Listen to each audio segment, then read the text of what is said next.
പരപ്പനങ്ങാടിക്ക് സമീപം റോഡിൽ യുവാക്കൾ അഭ്യാസപ്രകടനം നടത്തിയെന്നുള്ള രീതിയിലൊരു വാർത്ത താങ്കൾ റിപ്പോർട്ട് ചെയ്തിട്ടുണ്ടല്ലോ. എന്തായിരുന്നു അതിൻ്റെ വിശദാംശങ്ങൾ? നമ്മളിപ്പോൾ അതിൻ്റെ ദൃശ്യമാണ് കാണുന്നത്. കണ്ടില്ലേ സഹോദരന്മാർ ഇരുന്ന്. നമ്മൾ ഈ റോഡിലെ നിയമങ്ങൾ എന്തിനാണെന്ന് പോലും ഇവരൊന്നും ആലോചിക്കുന്നില്ല. വിദേശ നാടുകളിലൊക്കെ ആണെങ്കിൽ പിടിച്ചകത്തിട്ട് തന്നെ.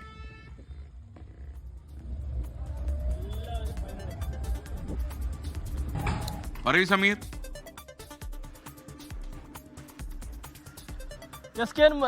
ഈ പരപ്പനങ്ങാടി കോഴിക്കോട് റോഡിൽ ആനക്കര എന്ന് പറയുന്ന ഭാഗത്ത് വെച്ചാണ് യുവാക്കൾ ഒരു അഭ്യാസ പ്രകടനം ഈ വാഹനത്തിൽ നടത്തിയിരിക്കുന്നത്. വിവാഹ സംഘമാണ് ഈ സഞ്ചരിക്കുന്നത് എന്നുള്ളതാണ്. വിവിധങ്ങളായിട്ടുള്ള വാഹനത്തിന്റെ ഡിക്കിയിലിരുന്നും സൺറൂഫിന് അകത്തൂടെ പുറത്തേക്ക് തലയിട്ട് അപകടകരമായ രീതിയിൽ വാഹനം ഓടിച്ചുമൊക്കെ യുവാക്കൾ അങ്ങനെ ആഘോഷപൂർവ്വം മുന്നോട്ട് പോവുകയാണ്. ഈ വിവാഹത്തിന്റെ ആഘോഷത്തിന് കൊഴുപ്പ് കൂട്ടാൻ എത്തരം നിയമലംഘനം നടത്തിയത് എന്നുള്ളതാണ് ഇതുമായി ബന്ധപ്പെട്ട് നമ്മൾ മനസ്സിലാക്കുന്നത്.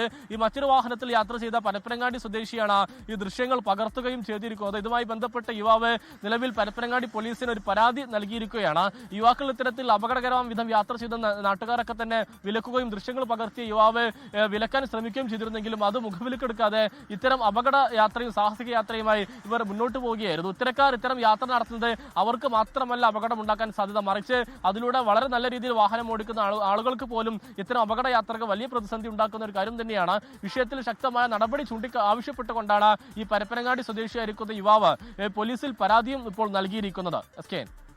ലോകത്തെവിടെയായാലും ഏത് സമയത്തും 24 വാർത്തകളും ഓഗ്മെന്റഡ് റിയാലിറ്റി പാക്കേജുകളും എക്സ്പ്ലെയിനറുകളും വിശദമായി കാണാൻ ഞങ്ങളുടെ യൂട്യൂബ് ചാനൽ നിങ്ങൾക്ക് സബ്സ്ക്രൈബ് ചെയ്യാം.